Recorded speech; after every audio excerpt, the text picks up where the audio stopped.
అండి, welcome to Sivaratna collections. మీకైతే చిన్న టిప్పు కాజల్ పట్టి ఎలా వేయాలో నేను చూపిస్తాను వీడియోలోని. ఇలా ఉంటుంది కదా పట్టి, ఇదిగోండి ఇలా క్లాత్ తీసుకోవాలి. ఇది ప్లెయిన్ బ్లౌజ్. ఇది లైనింగ్ బ్లౌజ్కి అయితే మనం ఇది లైనింగ్ అతుక్కుంటే ఫిట్గా ఉంటుంది. వెనక నుంచి ఇలా అతకాలి. ఫస్ట్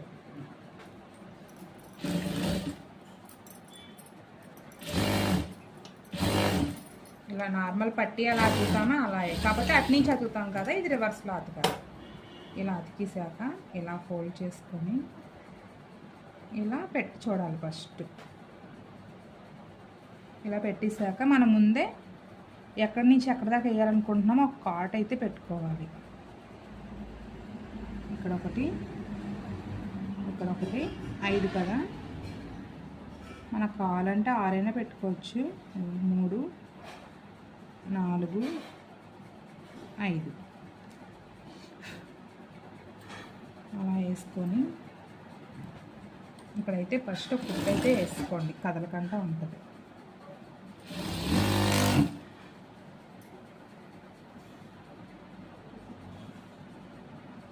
ఇలా అంతా ఫోల్డ్ చేసుకొని ఇలా టాకా వేసుకోవాలి. తర్వాత ఇటు నుంచి ఇలా ఇలా వీలాగా మళ్ళీ ఇటు నుంచి రావాలి. ఇలా టాకా వేసుకోవడమే. మళ్ళీ ఇలా జరుపుకొని వచ్చి ఎక్కడైతే మనం చిన్నగా కాట్ పెట్టుకున్నామో అక్కడ ఇలా రఫ్ చేసుకోవడం. ఇలా అయితే చాలా ఈజీగా మనకి ఎన్ని బ్లౌజులైనా టక్టకా కుట్టేవచ్చు. కాకపోతే ఇవి హెవీ చెస్ట్ ఉన్న వాళ్ళకి చాలా ప్రాబ్లం అవుతాయి. నార్మల్గా సింపుల్గా మనకి అయిపోవాలి అర్జెంట్ బ్లౌజ్ అనుకుంటే నెయ్యాలి, కానీ ఇలాంటి వీటిని నార్మల్ బ్లౌజులు వీటికి కూడా ఎక్కువ వాడకూడదు. ఇంతవరకు వేసేవారు, కానీ ఇప్పుడైతే ఇలాంటివి ఏమి వేయట్లే, నార్మల్ కాజాలే వేస్తున్నారు. మనకు అర్జెంట్ అనుకున్నప్పుడు ఇప్పుడు హెమ్మింగ్ కూడా చాలామంది అసలు రావట్లేదు కదా.